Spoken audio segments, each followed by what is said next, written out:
వచ్చినటువంటి మీ అందరికీ పౌర్ణిలో వందనాలు తెలియజేస్తున్నాను.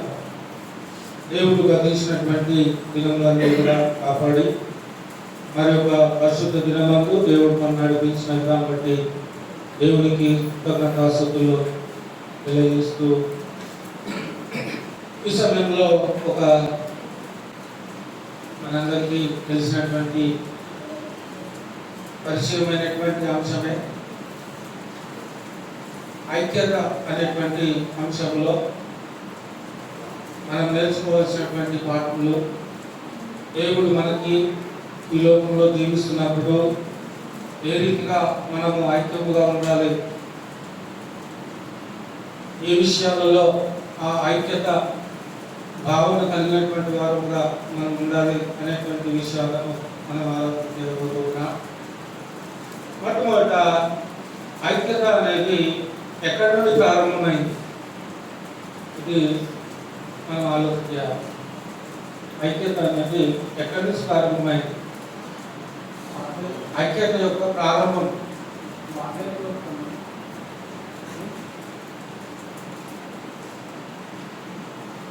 ఐక్యత యొక్క ప్రారంభం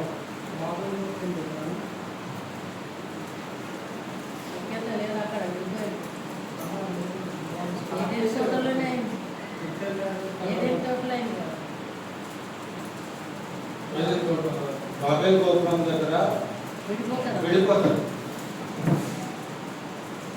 అయితే దేవుడు మనకి ఐక్యమత్యంగా ఉండాలని దేవుడు మనల్ని కోరుతున్నాడు. అంటే ప్రారంభం ఎక్కడ ఉంది? ఈ ఐక్యత అనేటువంటి పదము మనం ఆలోచన చేస్తున్నప్పుడు ఐక్యత అనేటువంటి భావన మొదట ఎక్కడ ఉంది? దేవత్వంలో ఉంది. దేవత్వంలో ఉంది. మొట్టమొదటి ఎక్కడ ఉంది ఐక్యత? దేవత్వంలో, అంటే పరలోకంలో ఉంది. తండ్రి, కుమారుడు, పరిశుద్ధాత్మ ముగ్గురు వ్యక్తులుగా ఒకే దేవుడుగా పరలోకంలో ఆయన ఉన్నాడు. కాబట్టి ఈ ముగ్గురు వ్యక్తులు కూడా ఎలా ఉన్నారు అని ఆలోచన చేస్తే ఐక్యత కలిగిన వారుగా, ఏకభావం కలిగిన వారుగా ఉన్నారు. ఒకే ఆలోచన విధానంలో కలిగిన వారుగా ఉన్నారు. అందుకే బైబిల్లో దేవుడు అనేటువంటి పదం ఎక్కడెక్కడైతే కనబడుతుందో ఆ దేవుడు అనేటువంటి ఆ పదజాలానికి బహువచనము అర్థాన్ని ఇచ్చేటువంటి ఆ పదంలో తండ్రి, కుమారుడు, పరిశుద్ధాత్మ దేవుడు ఈ ముగ్గురు కూడా మనకి కనబడుతూ ఉంటారు. అయితే సృష్టి సృజించబడక ముందే మరి దేవుడు ఒక్కడుగా ఆయన కనబడుతున్నప్పటికీ, ముగ్గురు వ్యక్తులుగా వేరువేరుగా ఆయన కనబడుతున్నప్పటికీ ఆయన ఐక్యత కలిగినటువంటి వాడుగా ఉన్నాడు. చెప్పాలనుకుంటున్నటువంటి విషయం ఏంటంటే తండ్రికి, కుమారుడికి విరోధం అనేది బైబిల్లో ఎక్కడ మనము చూడము. తండ్రికి, కుమారుడికి విరోధం ఏమీ లేదు. తండ్రికి, పరిశుద్ధాత్మకి విరోధం ఏమీ లేదు. అలాగే తండ్రికి, పరిశుద్ధాత్మకి, యేసుక్రీస్తుకి విరోధం ఏమీ లేదు. అంటే వీరు ఎలా ఉన్నారు అంటే ఒకే ఆలోచనతో వారు ఉన్నారు. ఒకరికి తెలియకుండా మరొకరు ఏ పని కూడా చేయలేరు. ఏదైనా చేయాలనుకుంటే ఆ ముగ్గురి ప్రమేయంతోనే అక్కడ పని కానీ ఏదైనా చేయాలన్నా కూడా అది చేయాలి.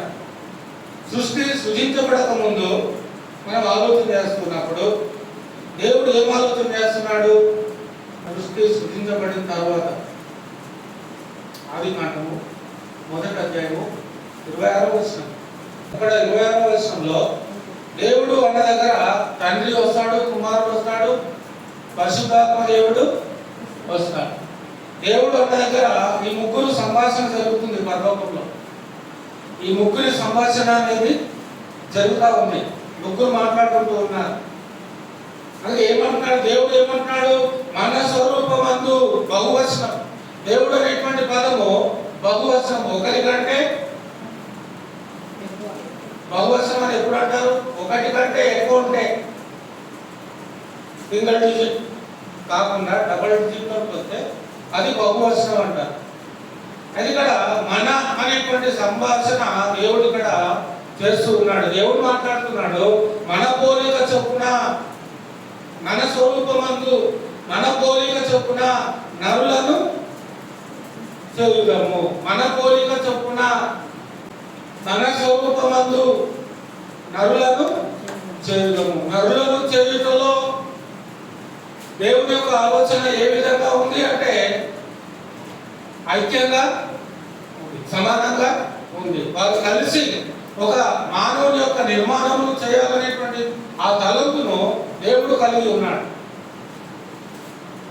అయితే ఇక్కడ దేవునితో సమానమైనటువంటి వారు దేవుడు తప్ప మరొకరు ఎవరు కూడా లేరు. దేవునితో సమానమైనటువంటి వారు ఎవరు ఉంటారు అంటే దేవుడే ఉంటాడు. దేవునితో సమానమైనటువంటి వాడు ఎవరు ఉంటారు? దేవుడే ఉంటాడు. దూతలు ఉండలేదు.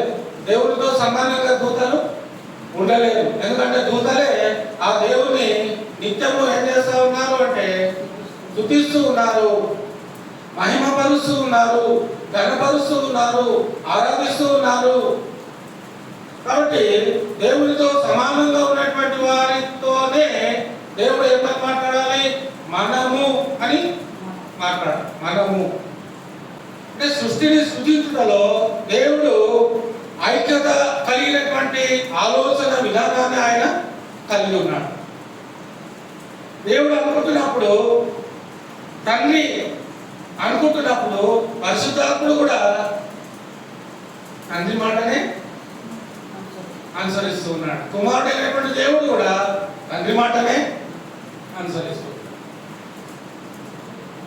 తర్వాత మనం గమనించినట్లయితే సృష్టిని సృజించుటలో దైవికమైనటువంటి ఐక్యత మనకి చాలా స్పష్టంగా కనబడుతూ ఉంది. ఎందుకంటే మనలో, మన యొక్క దేహంలో మనం చూస్తున్నప్పుడు ఏమేమి ఉంటాయి? ఏమేమి కలిస్తే మనం మనిషి? ఏమేమి కలిస్తే మనం మనిషి అండి? శరీరం ఉండాలి, ఆత్మ ఉండాలి, తర్వాత జీవము ఉండాలి. ఈ మూడు కలిసి ఉంటేనే మనము మనుషులుగా పిలువబడతా ఉంటాం. ఈ మూడిట్లో జీవం లేదనుకోండి, అప్పుడు ఏమని పిలువబడతారు? ఏమని పిలువబడతారు? శవముగా పిలువబడతారు. జీవం ఉన్నంత వరకే మనము బ్రతుకున్నప్పుడే మనకి లోకంలో గౌరవము, మర్యాద అన్నీ కూడా దొరుకుతూ ఉంటాయి. కానీ మన ప్రాణము మన దేహంలో నుండి మన ప్రాణం పోయిన తర్వాత మనకి ఎవరు కూడా గౌరవం, రెస్పెక్ట్ ఎవరు కూడా ఇవ్వరు. ఇచ్చినా కూడా చాలా మంది లోకంలో మనం చూస్తున్నప్పుడు, బ్రతుకున్నప్పుడు ఎవరు నమస్తే పెట్టదు, చనిపోయిన తర్వాత పెద్ద లైన్ కడతారు. చూసారా? పెద్ద లైన్ ఉంటుంది. బ్రతుకున్నప్పుడు ఎవరు నమస్తే పెట్టదు, ఎవరు మర్యాద, ఎవరు గౌరవం. కానీ చనిపోయిన తర్వాత మాత్రము అక్కడ పెట్టెలో పెట్టినప్పుడు, అందులో ఫ్రీజర్లో పెట్టినప్పుడు అందరూ ఒక్కొక్కరు వచ్చి నమస్తే దండాలు పెట్టుకుంటూ చుట్టూ తిరిగి వెళ్ళిపోతారు. అలా పెట్టడం వల్ల ఏమైనా ప్రయోజనం ఉందా అంటే, వాళ్ళు దండాలు దేనికి పెట్టుకున్నారు? శవానికి పెడుతున్నారు. ఆయనలో ఉన్నటువంటి ఆ ప్రాణం ఎప్పుడో వెళ్ళిపోయింది. బ్రతుకున్నప్పుడు పెట్టలేదు, చనిపోయిన తర్వాత, పోయిన తర్వాత, ఆ మాటలోనే మనం చూడొచ్చు. పోయిన తర్వాత, చనిపోయిన తర్వాత వెళ్ళిపోయాడు ఆయన. ఆయన దేహమే ఉంది. ప్రాణముతో ఆ యొక్క సంబంధాన్ని కోల్పోయాడు. ప్రాణముతో, ఆ జీవముతో ఉన్నటువంటి ఆ సంబంధాన్ని కోల్పోయాడు. ఐక్యతలో నుండి విడిపోయాడు.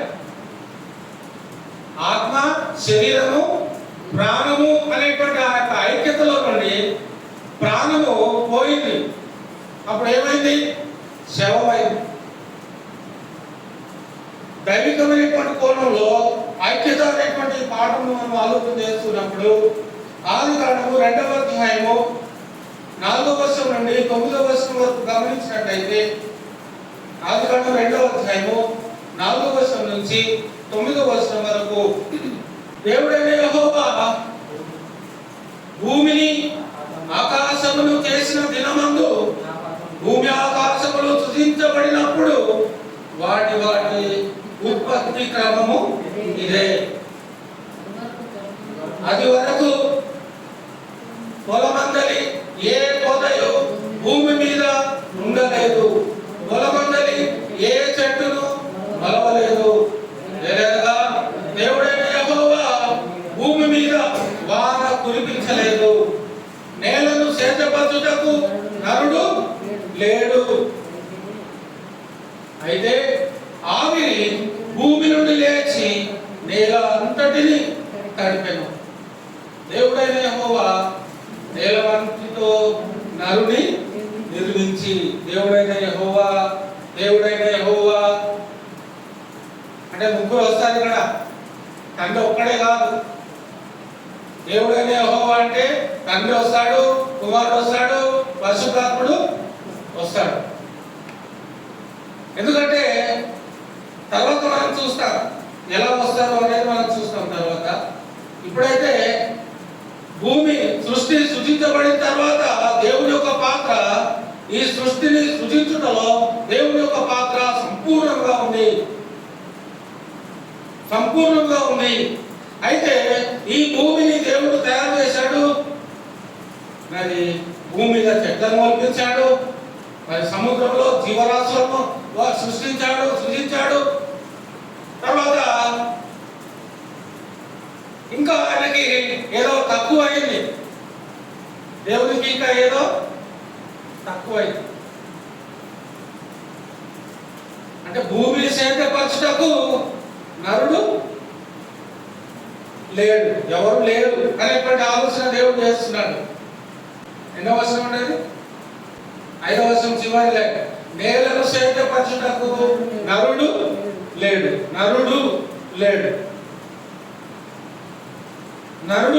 అని దేవుడు ఏం చేస్తున్నాడు? 7వ వచనంలో, అయితే 7వ వచనంలో నేల మంటితో నరుని నిర్మించి వారి నాసికారంధ్రములలో జీవవాయువును ఊదగా నరుడు జీవాత్మ ఆయను. దేవుడైన యెహోవా తూర్పున ఏదెనులో ఒక తోట వేసి తాను నిర్మించిన నరుని దానిలో ఉంచెను. మరియు దేవుడైన యెహోవా చూపునకు రమ్యమైనదియు ఆహారమునకు మంచిదియునైన ప్రతి వృక్షమును ఆ తోట మధ్యను, జీవ వృక్షమును మంచి చెడ్డల తెలుగునిచ్చు వృక్షమును నేల నుండి మొలిపించాను. సృష్టిని దేవుడు సృజించినటువంటి విధానంలో అన్ని ఉన్నాయి, కానీ భూమిని సిద్ధపరచడానికి నరుడు లేడు అని దేవుడు ఏం చేశాడు అంటే నేల మంటిని తీసుకొని ఆ నేల మంటితో ఒక బొమ్మని తయారు చేసి ఆ బొమ్మలో ఏం చేశాడు అంట? జీవవాయువుని ఊదాడు. జీవవాయువుని ఊదగానే నరుడు ఏమయ్యాడు? ఏమండి? నరుడు ఏమయ్యాడు? జీవాత్మ. అంటే చలనం అనేది దేవుని బట్టి, దేవుని ఊపిరిని బట్టి మనలో మొదటి మానవుడైనటువంటి ఆదాములో ఏమొచ్చింది అంటే జీవము వచ్చింది. ఈ సృజించబట్టలో మనము జీవము కలిగి చెల్లించడానికి, బ్రతకడానికి ఆ దైవికమైనటువంటి కోణంలో మనం ఆలోచన చేస్తున్నప్పుడు దేవుడు ఐక్యత అనేది మనం ఎక్కడ నేర్చుకుంటాం? మొదట అంటే దేవుడి దగ్గరనే నేర్చుకుంటాం. ఎందుకంటే దేవుడు ఐక్యంగా ఉన్నటువంటి వాడుగా తను తాను వ్యక్తపరుచుకున్నాడు. సృష్టిని సృజించుటలో, మానవుని నిర్మించుటలో, సమస్తమును ఆశీర్వదించుటలో కూడా దేవుడు ఐక్యతని కనుపరుచుకున్నాడు. 5వ అధ్యాయము, ఆదికాండం 5వ అధ్యాయము 1-2 వచనాలు.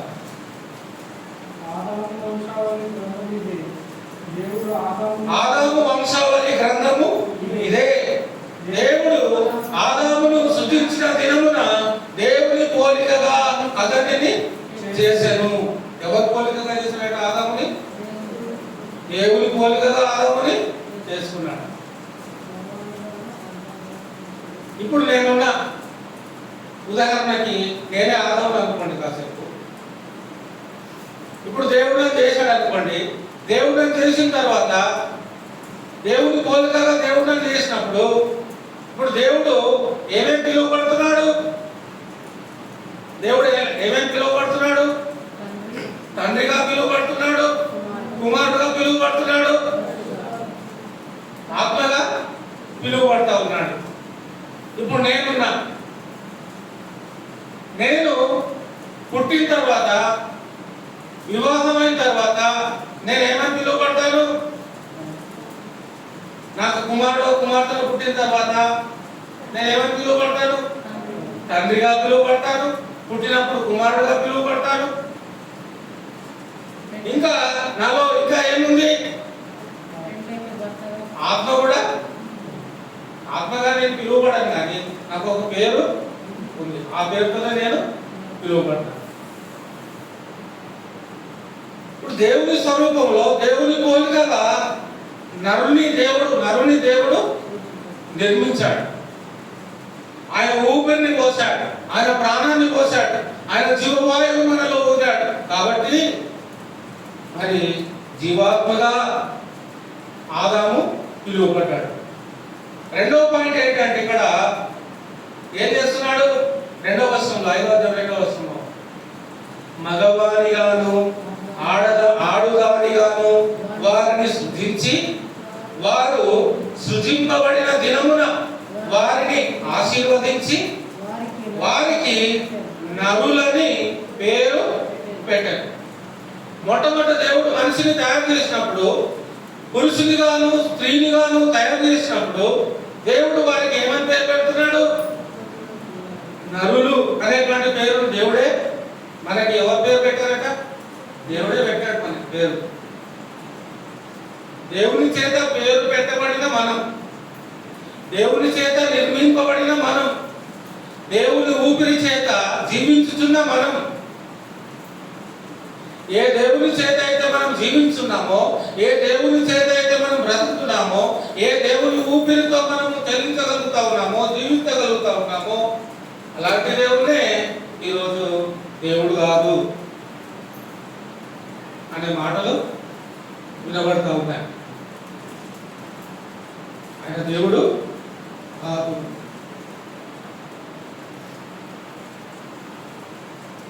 చాలా విచారకరమైనటువంటి సంగతి.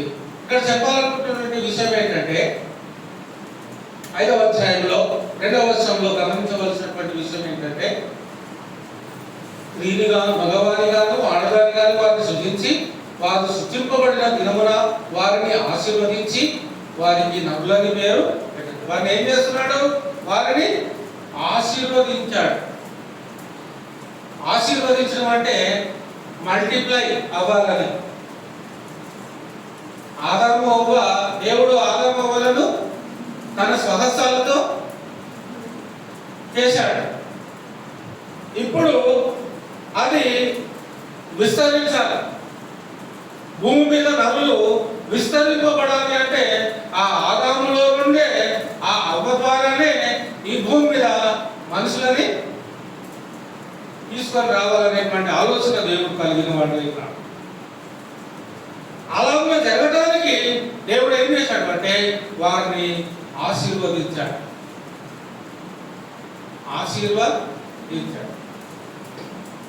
ఆశీర్వదించినప్పుడు ఆ ఆశీర్వాదము ఈ భూమి గతించిపోయేంత వరకు కూడా ఆ ఆశీర్వాదము ఈ భూమి మీద కొనసాగింపబడుతూనే ఉంటుంది. ఈ భూమి అంత వరకు దేవుడు సృజించినటువంటి సృష్టి కొంతకాలమే అది ఉండి పోయే విధంగా కాకుండా దేవుడు ఏ లెక్క అయితే ఈ సృష్టికి ఏర్పాటు చేశాడో, ఎన్ని సంవత్సరాలు అయితే ఈ సృష్టి నిలువబడాలో అన్ని సంవత్సరాల వరకు కూడా ఈ దేవుడు ఏం చేస్తున్నాడు అంటే ఈ సృష్టిని తయారు చేసి ఈ సృష్టి ద్వారా తన యొక్క ఉనికిని, తన యొక్క మహిమను, తన యొక్క కీర్తిని, తన యొక్క అధికారాన్ని, తనలో ఉన్నటువంటి ఆ యొక్క శక్తిని, మహిమను ఈ భూమి మీద ఉన్నటువంటి మానవులు కనుగొంటారు అనేటువంటి ఉద్దేశంతో దేవుడు నరులని భూమి మీద నిర్మించాడు. ఆయనను గుర్తుపడతారు, ఆయనను గణపరుస్తారు, ఆయనను స్తుతిస్తారు, ఆయనను మహిమపరుస్తారు, ఆయనకు భయపడి జీవిస్తారు అనేటువంటి ఆలోచనతో దేవుడు నరులను ఏం చేశాడు? సృజించాడు. మన పాఠం పేరు ఏంటి? ఐక్యత. సృష్టి సృజించేంత వరకు కూడా దేవుడు మన విషయంలో మరి ఎప్పటికీ ఆయన ఐక్యతగానే ఉంటాడు. ఇదే ఆదికాండము 3:22 వచనంలో, అప్పుడు దేవుడైన యెహోవా, ఇది కూడా డిస్కషన్ నడుస్తుంది, దేవునికి డిస్కషన్ నడుస్తుంది. అప్పుడు దేవుడైన యెహోవా, ఇదిగో మంచి చెడ్డలను ఎరుగునట్లు ఆదాము మనలో ఒకని వంటి వాడాయను. దేవుడు మాట్లాడుతున్నాడు. ఎవరితో మాట్లాడుతున్నాడు? తనతో సమానంగా ఎవరైతే ఉన్నారో ఆయనతో మాట్లాడుతున్నాడు. ఇప్పుడు దేవుడితో సమానంగా ఉన్నటువంటి వ్యక్తులు ఇంకొక ఇద్దరు ఎవరున్నారు? తండ్రితో సమానంగా ఉన్నటువంటి స్థానము ఇంకా ఇద్దరు ఉన్నారు పరలోకంలో. ఎవరు? కుమారుడు మరియు పరిశుద్ధాత్మ. ఇదిగో దేవుడు మాట్లాడుతున్నాడు, ఇదిగో మంచి చెడ్డలను ఎరుగునట్లు ఆదాము మనలో ఒకని వంటి వాడు. ఏ విషయంలో ఒకని వంటి వాడు అయ్యాడట? ఆదాము మంచి చెడులు ఎరుగునట్లు. మంచి చెడులు ఎరుగునట్లు మనలో ఒకని వంటి వాడు. అంటే దేవుడు మంచి చెడులు ఎరిగినటువంటి వాడుగా దేవుడు ఉన్నాడు. ఏది మంచి ఏది చెడు అనేది దేవుడు తెలిసిన వాడుగా ఉన్నాడు. అన్నీ తెలుసాయి. కాబట్టి ఇప్పుడు ఎప్పుడైతే ఆదాము మరి దేవుడు తినకూడదు అని చెప్పినటువంటి ఆ ఫలాన్ని ఎప్పుడైతే తిన్నాడో అప్పుడు ఆదాము కూడా ఏమయ్యాడు? మంచి చెడులను ఎరుగునట్లు. దేవుడు ఎలాగైతే మంచి చెడులను తెలిసినటువంటి వాడుగా ఉన్నాడో అలాగా ఆదాము కూడా మంచి చెడులను తెలిసిన వాడుగా అయ్యాడు. అదే సంభాషణ అనేది అక్కడ జరుగుతుంది. అప్పుడు దేవుడు ఏం చేయాలి? ఆదాము కూడా తెలిసిపోయింది మంచి ఏంటో చెడు ఏంటో అనేది ఆదాముకి తెలిసిపోయింది. తెలిసిపోయిన తర్వాత దేవుడు ఏం చేయాలి?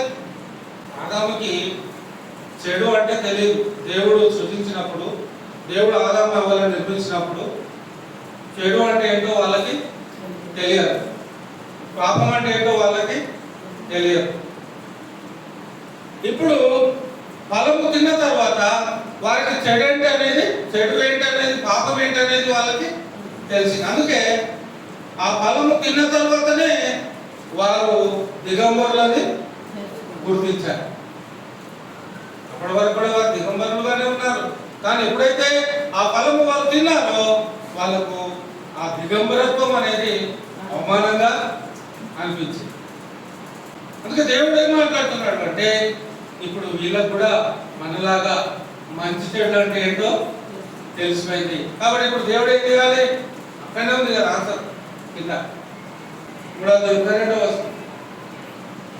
కాబట్టి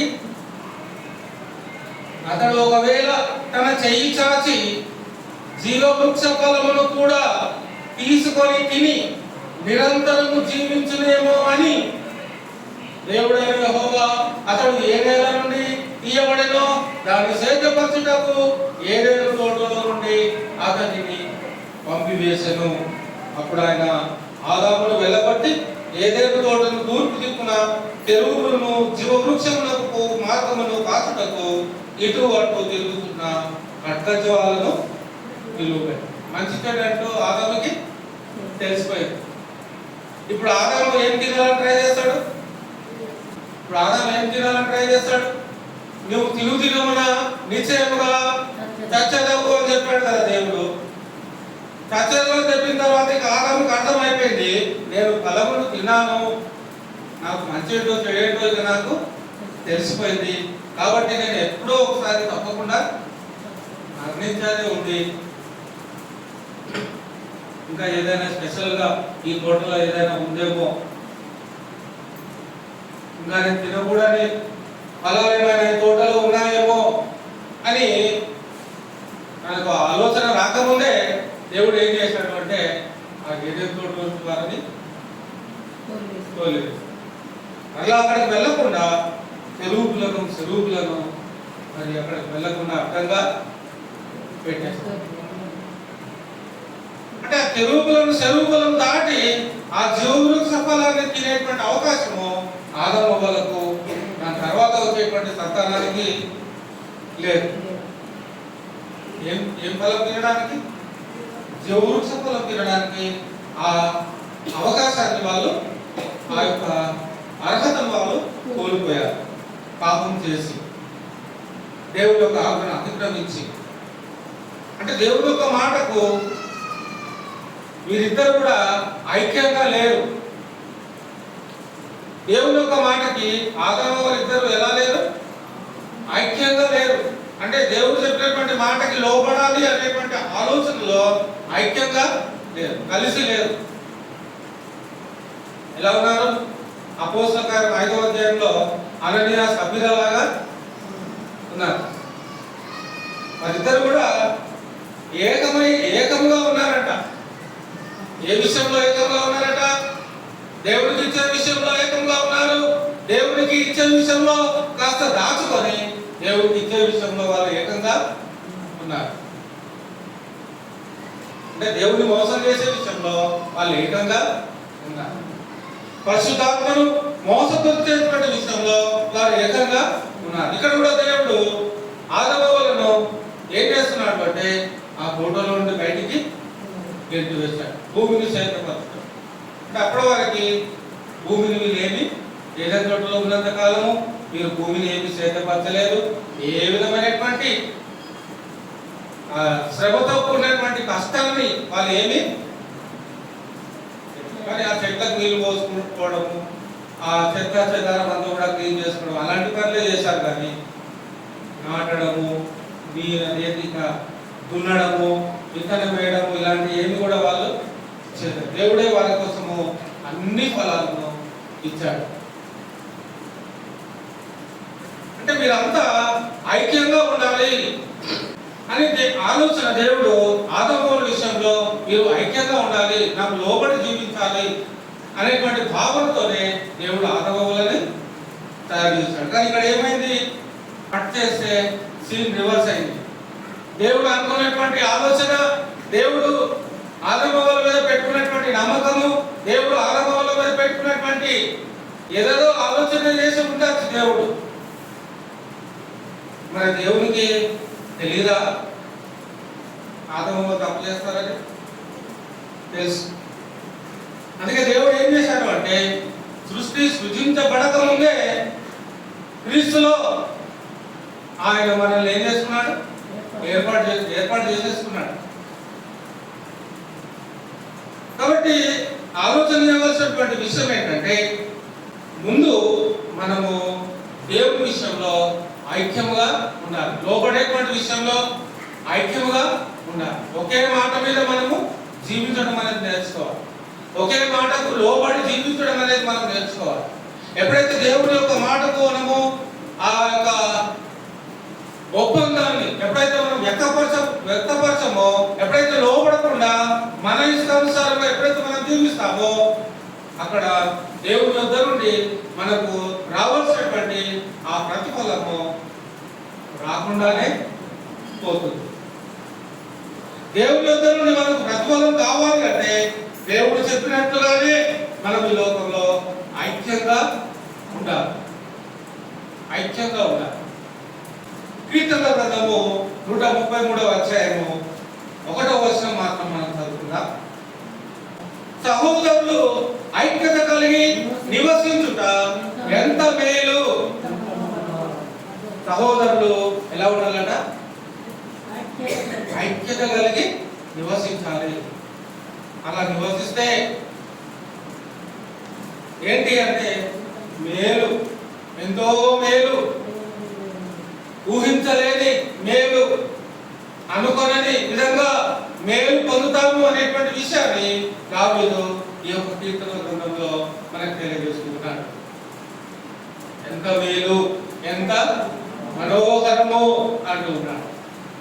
మనోహరము అనేది అది మరి చాలా ఎక్కువ కాలం మనకి సంతృప్తిని ఇచ్చేటువంటి మనోహరమైనటువంటి స్థానంలో మనకు పాలు పంపులు మనం పొందుకోవాలి అంటే, ఆ మనోహరమైనటువంటి స్థలంలో మనం ప్రవేశించాలి అంటే ఈ లోకంలో మనం ఎలా ఉండాలంట? ఐక్యత కలిగి ఉండాలి. ఎవరి విషయంలో ఐక్యత కలిగి ఉండాలి? సహోదరుల విషయంలో మనం ఐక్యంగా తోటి విశ్వాసుల ఎడల రక్షించబడినటువంటి వారి ఎడల మనం ఎలా ఉండాలి? ఐక్యంగా ఒకే ఆలోచనతో ముందుకు కొనసాగింపబడుతున్న వారుగా ఉండాలి. ఒకే తలంపుతో మనం జీవించుతున్న వారుగా ఉండాలి. దేవుడు ఇచ్చినటువంటి చిత్తానికి లోబడి జీవించేటువంటి విషయంలో ఐక్యత కలిగినటువంటి ఆలోచనతో ముందుకి వెళ్తున్నటువంటి వారుగా జీవించాలి. ఇంకా దాని వివరణ మనం చూస్తే అది తల మీద పడబడి అహరోను గడ్డం మీదుగా కాని అతని అంగీల అంచు వరకు దిగజారిన పరిమళ తైలము వలె ఉండదు. మంచి సువాసనను వెదజల్లేటువంటి జీవితము, ఆధ్యాత్మికమైనటువంటి జీవితంలో మనం దేవుని యొక్క సన్నిధిలో మంచి సువాసనను వెదజల్లేటువంటి వారంగా ఈ లోకంలో మనం జీవించాలి అంటే ఐక్యతలోనే అది సాధ్యం. ఐక్యత అనేది లేకపోతే మనం ఇంకా ఆధ్యాత్మికంగా జీవించినా కూడా ఐక్యత అనేది మనలో లేకపోతే ఏక మనస్సు, ఏక తాత్పర్యము, ఏక భావము అనేది దైవానికి సంబంధించినటువంటి దేవత్వానికి సంబంధించినటువంటి ఐక్యతలో మనం ఈ లోకంలో బ్రతకలేకపోతే, జీవించలేకపోతే, సహోదరుల విషయంలో ఐక్యత అనేటువంటి ఆ భావన మనం కనపరచలేకుండా జీవించగలిగినట్లయితే దేవుని దగ్గర మనము మేలు పొందలేము. మనోహరమైనటువంటి స్థానానికి మనం ఎప్పటికీ ఇంకా చేరలేము. మూడవ కొండ సియోను కొండల మీదకి దిగివచ్చు హెర్మోను మంచు వలె ఉండదు. సియోను కొండల మీదకి దిగివచ్చు హెర్మోను మంచు వలె ఉండదు. ఆశీర్వాదమును శాశ్వత జీవమును అచ్చట ఉండవలెనని యెహోవా సెలవిచ్చి ఉన్నాడు. ఆశీర్వాదం ఎక్కడైతే ఉంటుందో, శాశ్వత జీవం ఎక్కడైతే ఉంటుందో, నీవు ఆ కొండ మీద అంటే హెర్మోను మంచు వలె ఆ యొక్క దృశ్యాన్ని మనం చూస్తున్నప్పుడు, మంచు కొండలు ఎప్పుడైనా చూస్తారా మీరు? మంచు కొండలు మామూలు కొండలకి మంచు కొండలకి ఏమైనా వ్యత్యాసం ఉంటుందా? మామూలు కొండలకి మంచు కొండలకి ఏమైనా వ్యత్యాసం ఉంటుందా? మనం ఒక స్థలానికి వెళ్ళాం అనుకోండి, ఆ స్థలానికి సమీపంగా ఒకవైపు మామూలు కొండలు ఉన్నాయి, మరోవైపు మంచు కొండలు ఉన్నాయి. మీరు ఏ కొండల సైడ్ వెళ్తారు?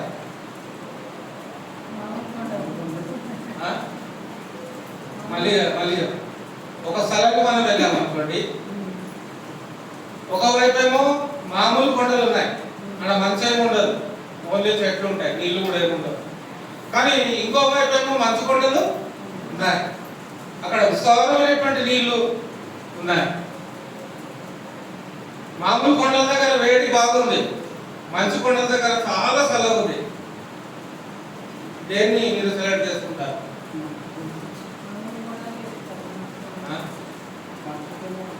చల్ల ఉన్నటువంటి ప్రాంతానికే మనము వెళ్ళడానికి ఇష్టపడతాం కదా, కాదా? ఎందుకు మనము చల్లటి ప్రాంతానికి వెళ్ళడానికి ఇష్టపడతామంటే అక్కడ ఉన్నంత సంతోషము, ఆ తృప్తి అనేది మనకి వేడి స్థలాల్లో ఉండదు. చల్ల ప్రాంతాలకే వెళ్ళటానికి మనం ప్రయత్నం చేస్తూ ఉంటాం, అలాగే నీళ్లున్న స్థలానికే వెళ్ళడానికి మనం ప్రయత్నం చేస్తూ ఉంటాం. సముద్రం ఉన్న దగ్గరికి వెళ్ళాలని ప్రయత్నం చేస్తాం, కానీ ఆ సముద్రం దగ్గర కూడా అక్కడ వేడి ఉంటుంది. నీళ్లు ఎక్కువగా ఉన్నప్పటికీ కూడా అలాంటి ప్రాంతాల్లో కూడా మరి వేడి అనేది చల్లటి ప్రాంతాలను మనము ఎలాగైతే సెలెక్ట్ చేసుకుంటామో ఆధ్యాత్మికమైనటువంటి జీవితంలో కూడా మన ఆత్మను క్షేమకరమైనటువంటి, ఆశీర్వాదకరమైనటువంటి, తృప్తికరమైనటువంటి ఆ ఉన్నతమైనటువంటి స్థలంలో మనం ఉండాలి అంటే ఈ లోకంలో మన సహోదరుల ఎడల మనం ఐక్యమత్యంగా ఐక్యత కలిగినటువంటి వారు ఉండాలి. ఎందుకంటే దేవుడు ఈ సృష్టిని సృజించుటలో, మానవుని జీవితంలో ఆశీర్వదించుటలో ఆయన ఐక్యతను కలిగినటువంటి వాడై మనకు ఈ ఆశీర్వాదాన్ని ఇచ్చాడు. ఏమన్నా అర్థమవుతుందండి? ఐక్యత కలిగి ఉండటం వలన కలిగేటువంటి మేలు ఏంటి అంటే, మేలు కలుగుతుంది, మనోహరం ఉంటుంది, పరిమళ తైలం వలె అది మన జీవితంలో కార్యాన్ని మంచి సువాసన వెదజల్లేటువంటి ఆధ్యాత్మికమైనటువంటి జీవితంలో మనం దేవునికి మంచి సువాసన వెదజల్లే వారుగా ఉంటాం. తర్వాత మనం గమనించినట్లయితే సృష్టి, ఒకసారి సృష్టిని మనం చూస్తున్నప్పుడు ఈ సృష్టి కూడా ఐక్యంగా ఉంది. సృష్టి ఎలా ఐక్యంగా ఉంది అనుకుంటారా? సృష్టి ఎలా ఐక్యంగా ఉంది అనుకుంటారా? ఉందా సృష్టి ఐక్యంగా? సృష్టి ఐక్యత కలిగి ఉందా? ఒకదానికి ఒకటి విరోధంగా ఉందా?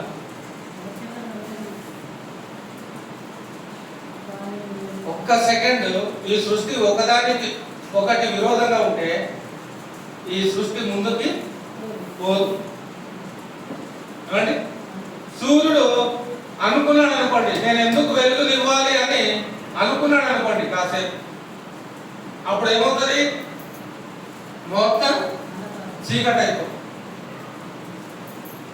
భూమి అనుకుంది అనుకోండి కాసేపు, నేను ఎందుకు నా చుట్టూ నేను తిరగాలి అని అనుకుంది అనుకోండి, అప్పుడు మనకి పగలు కాదు, రాత్రి కాదు.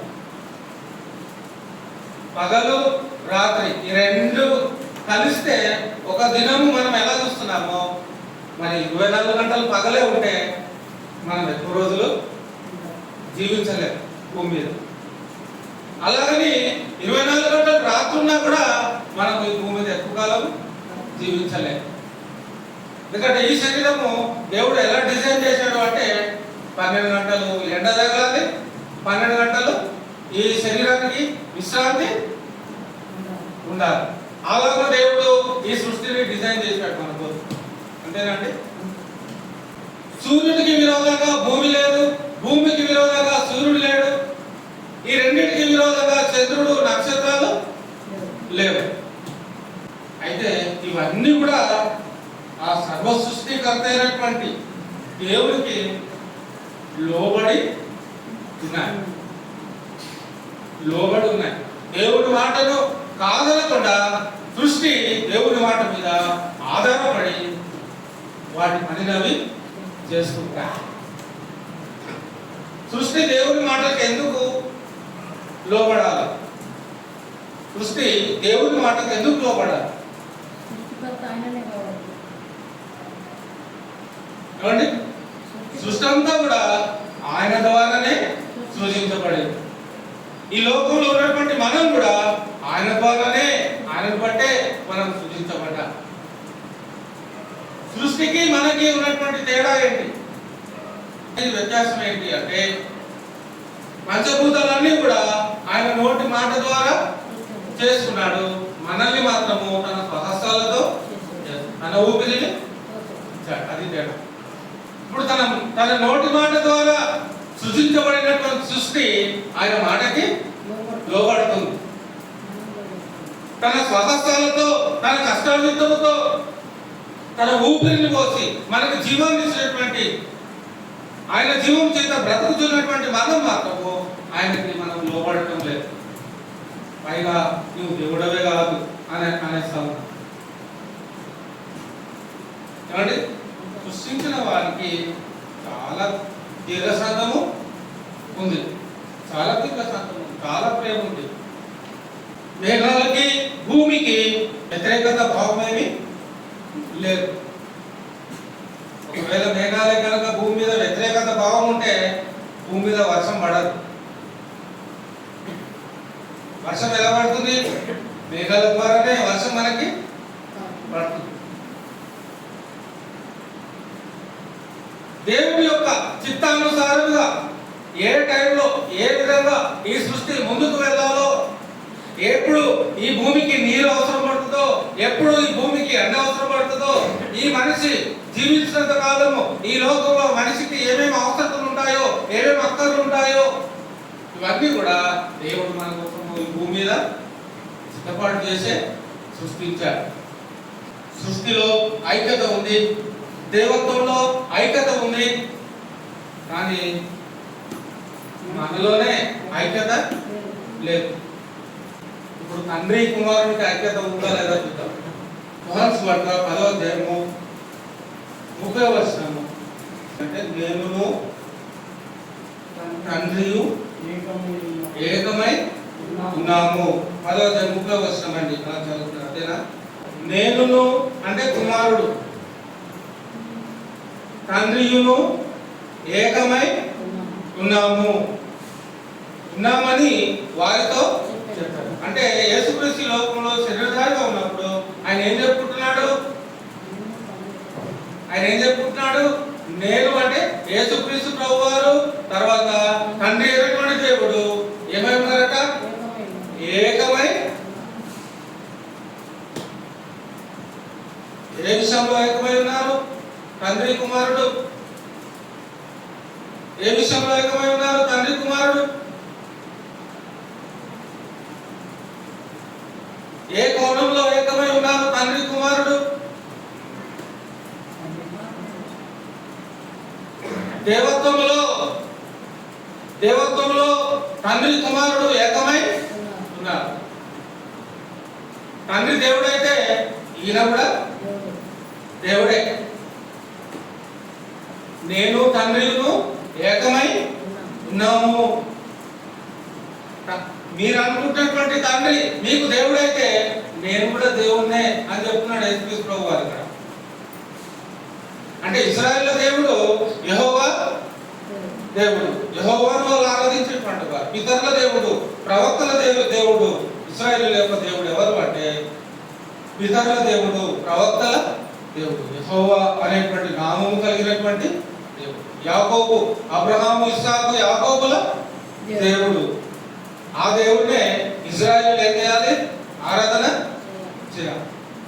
యేసుక్రీస్తు ఏం చెప్తున్నాడు? నేనును తండ్రియును ఏకమై ఉన్నామని వారితో చెప్పాను. వాళ్ళకి ఎలా అర్థమైంది? 31వ వచనం. యూదులు ఆయనను కొట్టవలెనని మరల రాళ్ళు చేత పట్టుకొనగా, రాళ్ళు ఎందుకు పట్టుకున్నారంటే యూదులు ఎందుకు కొట్టడానికి? ఇప్పుడు నేనును తండ్రియు ఏకమై ఉన్నాము అంటే వాళ్ళు రాళ్ళు ఎందుకు పట్టుకోవాలి? వాళ్ళు రాళ్ళు ఎందుకు పట్టుకోవాలి అంటే ఈయన ఎలా కనబడుతూ ఉన్నాడు? చూడడానికి మనుషుడుగా కనబడుతున్నాడు. ఏం చెప్పుకుంటున్నాడు? నేను తండ్రి ఒకటే అంటున్నాడు. పాపం యూదులకి అర్థం కాలేదు. దేవదూషణ చేస్తున్నాడు అనుకున్నారు. ఇలా దేవదూషణ చేస్తున్నారు అనుకున్నారు. ఏం చేశారు? రాళ్ళు చేత పట్టుకొని ఇక కొట్టడానికి సిద్ధపడ్డారు. తండ్రి యొద్ద నుండి అనేకమైన మంచి క్రియలను మీకు చూపితిని, వాటిలో ఏ క్రియ నిమిత్తము నన్ను రాళ్ళతో కొట్టుదురని వారిని అడిగాను. 33వ వచనం. యూదులు ఏమనుకుంటారు? అందుకు నీవు మనుషుడవై ఉండి దేవుడని చెప్పుకొనుచున్నావు, మనుషుడవై ఉండి దేవుడవని చెప్పుకొనుచున్నావు కనుక దేవదూషణ చేసినందుకే నిన్ను రాళ్లతో కొట్టుదుము కానీ మంచి క్రియ చేసినందుకు కాదని ఆయనతో చెప్పాడు. అంటే యేసుక్రీస్తు యూదులతో ఏమని చెప్పుకుంటున్నాడు? చాలా మంది అంటుకుంటారు యేసుక్రీస్తు నేను దేవుడు అని ఎక్కడ చెప్పుకోలేదు కాబట్టి ఆయన దేవుడు కాదు అంటారు. కానీ ఇక్కడ యేసుక్రీస్తు గారు దేవుడు అని చెప్పుకుంటున్నాడా? చెప్పుకుంటున్నాడు.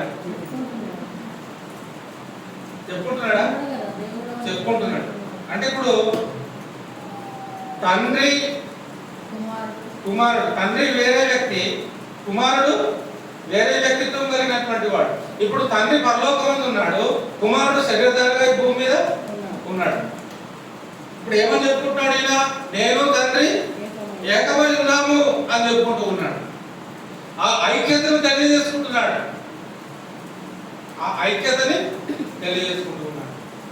ఆ సమానత్వాన్ని తెలియజేసుకుంటున్నాడు, ఆ అధికారాన్ని తెలియజేసుకుంటూ ఉన్నాడు. అందుకే యూదులకి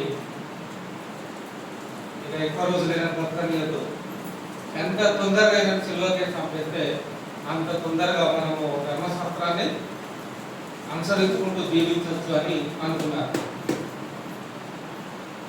తండ్రికి తనకున్నటువంటి అనుబంధం, తండ్రికి కుమారునికి ఉన్నటువంటి అనుబంధము, ఆ ఐక్యతను మనం చూస్తున్నప్పుడు తండ్రి ఏ లక్షణం కలిగిన వాడో నేను అదే లక్షణాన్ని కలిగిన వాడిని అని చెప్పుకుంటున్నాడు. ఆ ఐక్యత, తండ్రికి నాకు విరోధం ఏమీ లేదు అని చెప్పుకుంటున్నాడు. తండ్రి నేను ఒక్కటే అని చెప్తా ఉన్నాడు. ఏకమై ఉన్నామంటే దాని అర్థం ఏంటి? ఏకము అంటే దాని అర్థం ఒకటే అని కదా, దాని అర్థం ఒకటే అని కాదు.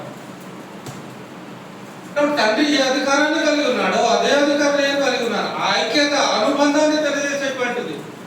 అంటే తండ్రికి తనకున్నటువంటి ఆ బంధము ఎంత అనుబంధము, ఎంత దగ్గర సంబంధం ఉంటే ఆ మాట అనాలి. ఆయన అర్థమవుతుందా? ఎంత దగ్గర సంబంధం ఉంటే ఆ మాట అనాలి. నేను తండ్రి ఒకటే అని. నువ్వు మనుషులమై ఉంది దేవుడు అని అందుకే రాకపోవడం లేదు లేదు లేదు దేవుని కాదు అని అనలేదు. అక్కడ నేను దేవుని కాదు అని అనలేదు, నేను దేవుని కాదని చెప్పట్లేదు అని చెప్పలేదు. నేను తండ్రి ఏకమై ఉన్నాము అనేటువంటి మాట తండ్రికి తనకున్నటువంటి ఐక్యతను తెలియజేసేటువంటిది, ఈక్వాలిటీని తెలియజేసేటువంటిది, సమానత్వాన్ని తెలియజేసేటువంటిది ఏకత్వం అనేది. దాని తర్వాత మనం చూస్తే 14-23 వచనంలో, ఇదే యోహాను సువార్త 14-23 వచనంలో, యేసు ఒకడు నన్ను ప్రేమించిన ఎడల వాడు నా మాట కైకొను, అప్పుడు నా తండ్రి వారిని ప్రేమించును. యేసు అంటున్నాడు, ఒకడు నన్ను ప్రేమించిన ఎడల వాడు నా మాట కైకొనును, అప్పుడు నా తండ్రి వారిని ప్రేమించును. ఇదేంటి? యేసుక్రీస్తు మాట ఎవరైనా వింటే తండ్రి ఏం చేస్తాడట? ప్రేమిస్తాడట. ఇంకా అర్థమవుతుందండి. యేసుక్రీస్తు ఏమంటున్నాడు? ఎవరైనా నన్ను ప్రేమిస్తే, నా మాట ఎవరైనా గాయకుంటే నా తండ్రి వారిని ప్రేమిస్తాడు. ఎవరికి లోపడితే ఎవరు ప్రేమిస్తున్నారు? ఇక్కడ ఎవరిని ప్రేమిస్తే, ఎవరి మాటకు లోపడితే ఎవరు ప్రేమిస్తున్నారు? కుమారి మాటకు లోబడితే, కుమారుని మాటకు లోబడితే తండ్రి ప్రేమిస్తున్నాడు. ఐక్యత కనిపిస్తుందా? ఐక్యత కనిపిస్తుందా? అందుకే యేసుక్రీస్తు ఏమంటాడంటే నేనును తండ్రియు ఏకమై ఉన్నా. ఆ ఏకత్వం, ఆ ఐక్యత అనేది మనకి ఇక్కడ స్పష్టంగా కనబడతాం. ఇంకా ఏం చెప్తున్నాడు యేసుక్రీస్తు వారు? అంతేకాకుండా మేము వారి యొద్దకు వచ్చి వాని యొక్క నివాసము చేరు. నన్ను ప్రేమించి వాడు నా మాటలు, నన్ను ప్రేమింపని వాడు నా మాటలు కైకొన్నాడు. మీరు వినుచున్న మాట నా మాట కాదు, నన్ను పంపిన తండ్రిదే. పై వస్త్రానికి కింది వస్త్రానికి తేడా అనిపిస్తుంది ఏమన్నా? ఏమైనా తేడా కనిపిస్తుందా? తేడా ఏమైనా కనిపిస్తుందా? భావం 23వ వచనం భావము, 24వ వచనం భావం ఏమైనా తేడా కనిపిస్తుందా?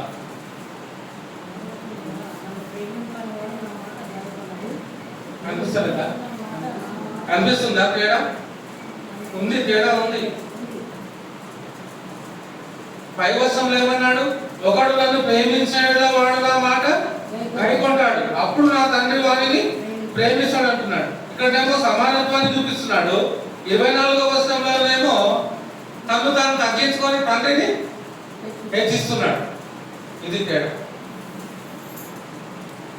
23వ వచనంలోనేమో సమానత్వాన్ని చూపిస్తూ 24వ వచనం వచ్చేటప్పటికి తను తాను తగ్గించుకుంటూ తండ్రిని హెచ్చిస్తున్నాడు. ఎందుకు ఇలా? ఒకటే ఈ ఒక్క వచనంలోనే, అంటే బైబిల్లో ఇలాంటి వచనాలు చాలా దొరుకుతాయి మనకి. ఇప్పుడు 23వ వచనం 24వ వచనానికి ఎందుకు ఇంత డిఫరెన్స్ చూపిస్తున్నాడు యేసుక్రీస్తు ప్రభువు వారు? ఎవరు చెప్తారు? 23వ వచనంలో తండ్రి నేను సమానమని చెప్తున్నాడు. నన్ను ప్రేమించి నా మాటను ఎవరైతే గాయపడతారో తండ్రి వారిని ప్రేమిస్తాడు అంటున్నాడు. 24వ వచనంలో ఏమంటున్నాడు? నన్ను ప్రేమింపని వాడు నా మాటలు గాయకొనడు, మీరు వినుచున్న మాట నా మాట కాదు, నన్ను పంపిన తండ్రిదే అంటున్నాడు. 23వ వచనంలో ఏమన్నాడు? నా మాట గాయకొనను అన్నాడు.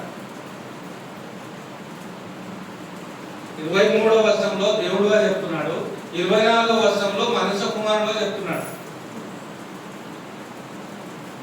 ఓకే, 23వ వచనంలో దేవుడుగా చెప్తున్నాడు, 24వ వచనంలో మనుషుడిగా ఉన్నాడు కాబట్టి ఆ విధానంలో ఆయన దాన్ని చెప్తున్నాడు. అంటే యేసుక్రీస్తులో ఉన్నటువంటి ఒక కాయిన్కి 2 బొమ్మలు ఉంటాయి కదా, ఒక కాయిన్ 2 బొమ్మలు ఉంటాయి కదా. యేసుక్రీస్తు కూడా ఆయన 2 గుణలక్షణములను కలిగినటువంటి వాడు. ఒకటేమో దేవలక్షణం కలిగినటువంటి వాడు, మరొకటేమో సంపూర్ణమైనటువంటి మానవుని యొక్క లక్షణమును ఆయన కలిగినటువంటి వాడు. అంటే మానవుని యొక్క స్వభావమును ఆయన కలిగినటువంటి వాడు. మానవుని యొక్క స్వభావంలో మాట్లాడుతున్న మాట 24వ వచనము, దేవుని స్వభావంలో మాట్లాడుతున్న మాట 23వ వచనం. ఇది దాని జవాబు. దాని తర్వాత మనం గమనించినట్లయితే ఐక్యతను సూచించేటువంటి మాటలు, దేవునికి తనకున్నటువంటి ఐక్యత అనుబంధాన్ని గురించినటువంటి మాటలు, చాలా విలువైనటువంటి మాటలు. ఇదే యోహాను సువార్త 17వ అధ్యాయము 10-11 వచనాలు కూడా చూద్దామండి. ఇదే యోహాను సువార్త 17వ అధ్యాయము 10-11 వచనాలండి. నావన్నీయు నీవి. యేసుక్రీస్తు ప్రార్థన చేస్తున్నాడు గెత్సేమనే తోటలో. ఆయన చేసేటువంటి ప్రార్థనలో ఆయన ఏం సంబోధిస్తున్నాడు యేసుక్రీస్తు వారు? నావన్నీయు నీవి, నావన్నీయు నీవి, నీవియు నావి. ఏవైతే నీవు అనుకుంటున్నావో అవి నావి, ఏవైతే నేను నావనుకుంటున్నానో అవి నీవి. తర్వాత ఇంకేమంటున్నాడు? వారి యందు నేను మహిమపరచబడి ఉన్నాను, వారి యందు నేను మహిమపరచబడి ఉన్నాను. 11వ వచనం, నేను ఇకను లోకములో ఉండను గాని వీరు లోకములో ఉన్నారు. శిష్యుల గురించి ప్రార్థిస్తున్నాడు. ఆయన వాక్యాన్ని ప్రకటింపబోయేటువంటి సువార్తికుల గురించి ప్రార్థిస్తూ ఉన్నాడు. ఆయన వాక్యమును భూమి మీద ప్రకటింపబోయేటువంటి అపోస్తలుల గురించి, శిష్యుల గురించి, విశ్వాసుల గురించి, బోధకుల గురించి, సువార్తికుల గురించి ప్రార్థిస్తూ ఉన్నాడు. నేను ఇక్కడ లోకంలో ఉన్నది కానీ వీరు లోకంలో ఉన్నారు. నేను మీ యొక్కకు వచ్చుచున్నాను. పరిశుద్ధుడైన తండ్రి. సంబోధన ఎలా చేస్తున్నాడు యేసుక్రీస్తు? పరిశుద్ధుడైన తండ్రి, మనము ఏకమై ఉన్నలాగున. మరలా ఇక్కడ ఏకత్వాన్ని తెలియజేసుకుంటాడు, ఐక్యతను తెలియజేసుకుంటూ ఉన్నాడు. పరిశుద్ధమైన తండ్రి, మనము ఏకమై ఉన్నలాగున వారును ఏకమై ఉండునట్లు నీవు నాకు అనుగ్రహించిన నీ నామమందు వారిని కాపాడు. నీవు నాకు అనుగ్రహించిన నీ నామమందు అన్నాడు.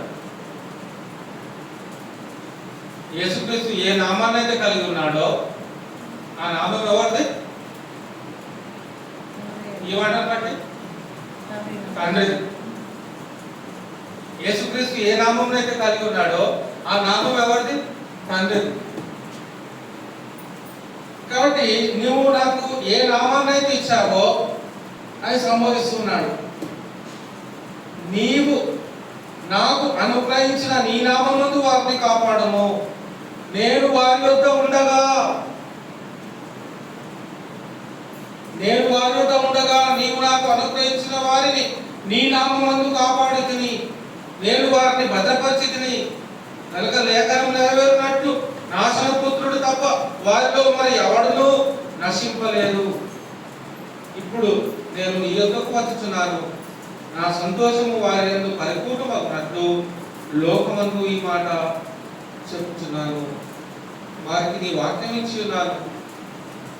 నేను లోక సంబంధిని కానట్టు వారు లోక సంబంధులు కాదు కనుక లోకము వారిని ద్వేషించును.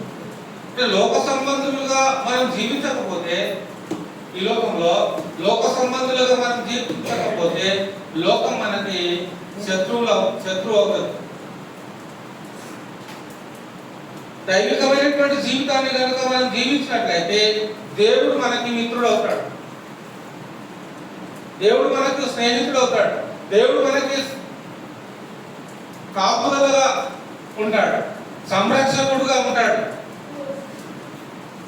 సహాయం చేసేటువంటి వాడుగా ఉంటాడు, ఆశీర్వదింపబడే విధానంలో మనం నిలిచినట్లుగా ఆయన చూస్తాడు.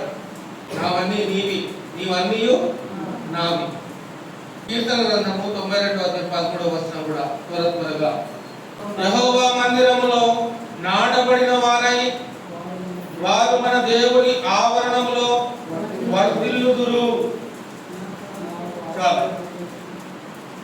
ఎవరైతే దేవుని మందిరములో నాటబడిన వారుగా ఉంటారో, ఎవరైతే క్రీస్తు కట్టినటువంటి సంఘములో సభ్యత్వం కలిగినటువంటి వారుగా ఉంటారో, ఎవరైతే దేవుడి ద్వారా స్థాపింపబడినటువంటి రాజ్యంలో రాజ్యపౌరులుగా ఉంటారో, నాటబడిన వారుగా, దేవుని చేత నాటబడిన వారు దేవుని ప్రజలుగా, దేవుని సంఘముగా పిలువబడతారు, దేవుని రాజ్య పౌరులుగా పిలువబడతారు. అందుకే నాటబడినటువంటి వారు నీటి కాలువల యోరను నాటబడినదై, ఇదే కీర్తన 1వ మనం చూస్తాం. నీటి కాలువల యోరను నాటబడినదై అంటే మన యొక్క ప్రారంభం ఎక్కడ ఉండాలి, మన యొక్క గమ్యం ఏమై ఉండాలి, మన యొక్క గురి ఏమై ఉండాలి, మన యొక్క జీవితం దేని మీద ఆధారపడి ఉండాలి అంటే ఆయన వాక్యం మీద మన జీవితం ఆధారపడి ఉండాలి. అంటే ఆయన మనకి నిత్య జీవం ఇచ్చేటువంటి వాడు. ఆదమవలు జీవ వృక్ష ఫలాన్ని ప్రారంభంలో మనం చూస్తాం కదా, ఆదమవలు జీవ వృక్ష ఫలాన్ని చూడలేకపోయారు, తాకలేకపోయారు. ఇక్కడ యేసుక్రీస్తు వచ్చిన తర్వాత ఏమైంది అంటే ఆయనే ఆ జీవవృక్ష ఫలముగా మారాడు. ఆయనే ఆ జీవవృక్ష ఫలముగా మారాడు. ఇదిగో పరలోకం నుండి దిగి వచ్చిన జీవాకారమును అంటాడు. ఏదైతే ఆదాము కోల్పోయాడో దానిని క్రీస్తు ద్వారా దేవుడు మనకి ఇచ్చేసాడు. అయ్యో జీవవృక్ష ఫలం తినలేకపోయానే అని బాధపడకండి. యేసుక్రీస్తే ఆ పరలోకం నుండి దిగి వచ్చిన జీవాహారం అని నమ్మండి, విశ్వసించండి. కాబట్టి ఏదైతే మనము పోగొట్టుకున్నామో దేవుడు దాన్ని మనకి క్రీస్తు ద్వారా అనుగ్రహించాడు. దాని తర్వాత నాటబడినటువంటి వారుగా ఎక్కడ నాటబడాలట? యెహోవా మందిరములో నాటబడిన వారై అన్నాడా? ఏ మందిరంలో నాటబడాలట? మనం ఏ పేరు పెట్టబడిన మందిరములో నాటబడాలి? మనం దేవుని నామము పెట్టబడిన మందిరములో మనం నాటబడాలి. దేవుని నామము పెట్టబడిన మందిరములో మనం నాటబడితే అప్పుడు ఆయన ఆవరణంలో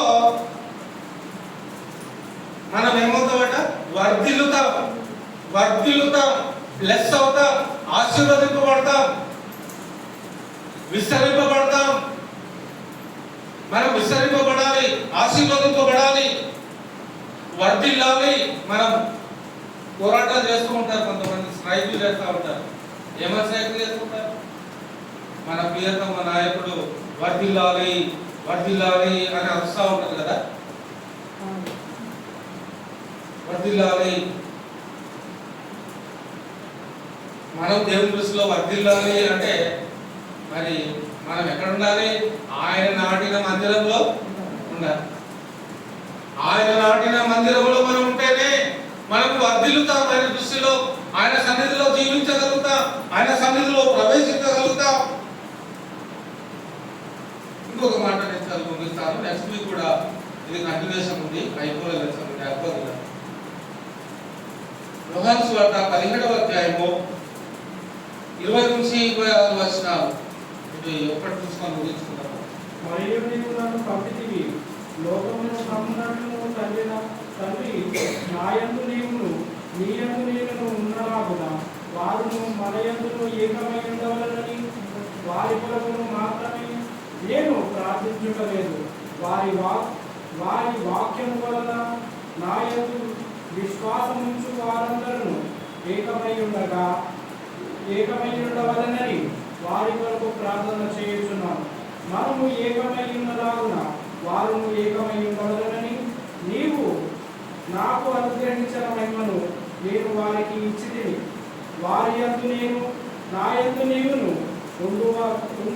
ఉండుటను వారు సంపూర్ణులాగున చేయబడి ఏకముగా ఉన్నందున నీవు నన్ను పంపితే మరియు నీవు నన్ను ప్రేమించినట్టే వారిని కూడా ప్రేమించింది. మరియు లోకము తెలుసుకున్నట్లు నాకు అనుగ్రహించిన మహిమను వారికి ఇచ్చితిని.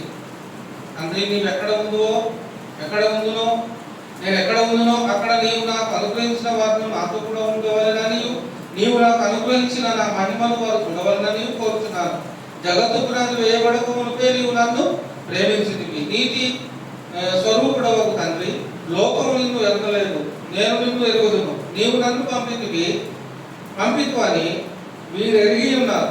నీవు నా యందు ఉంచిన ప్రేమ వారి యందు ఉండునట్లును నేను వారి యందు ఉండునట్లును వారికి నీ నామమును తెలియజేసింది, ఇంకా నువ్వు తెలియజేసేదనని చెప్పారు.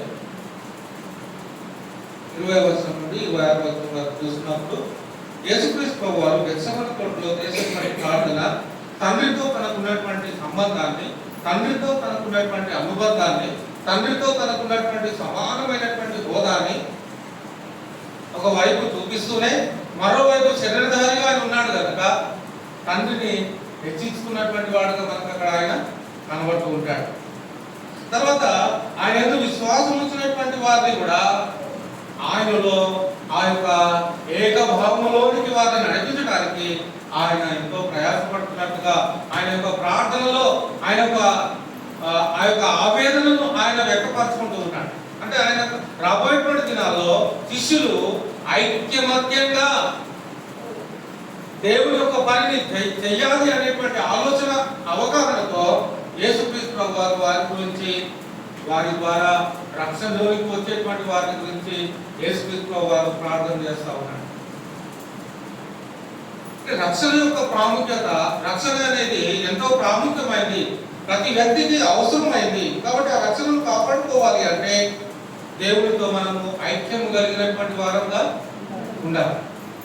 ఆ ఐక్యత, అనుబంధము, ఆ ఏకభావం అనేది దైవికమైనటువంటి కోణంలో కనుక మరి మనం చూపలేకపోతే మరి దేవుని యొక్క అనుగ్రహాన్ని, దేవుని యొక్క ఆశీర్వాదాన్ని మనం పొందుకోలేము. దీని వివరణ ప్రభు చిత్తమైతే మరి వచ్చే వారు కూడా మనం చూద్దాము.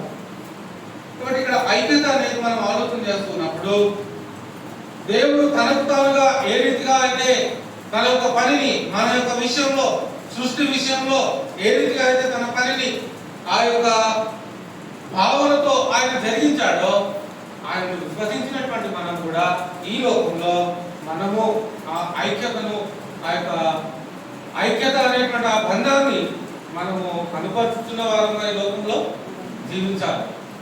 ఐక్యత అనేది ఏక మనస్సు, ఏక తాత్పర్యము, ఏకభావం అనేది మనలో లేకపోతే మనము మన ఆత్మీయ జీవితంలో మనము బలపరచుకోలేము. మన యొక్క ఆత్మీయ జీవితము సంతృప్తికరమైనటువంటి మార్గంలో మనము నడిపించలేము. కాబట్టి మన యొక్క ఆత్మీయ జీవితము ఆశీర్వాదకరంగా ఉండాలి, మేలుకరంగా ఉండాలి. దేవుని చిత్తానికి లోబడేటట్టుగా మన యొక్క ఆత్మీయత ఐక్యత అనేటువంటి పాఠంలో ఐక్యతను గురించినటువంటి ప్రాముఖ్యత ప్రతి విశ్వాసకి ఖచ్చితంగా అవసరమైంది. ప్రభుత్వం మీద వచ్చే వారము దీని రెండో భాగం మనం ఆలోచించేద్దాం. దేవుడి మాటను మనకు పలుకుతుందాక. అందరికి వందనాలు.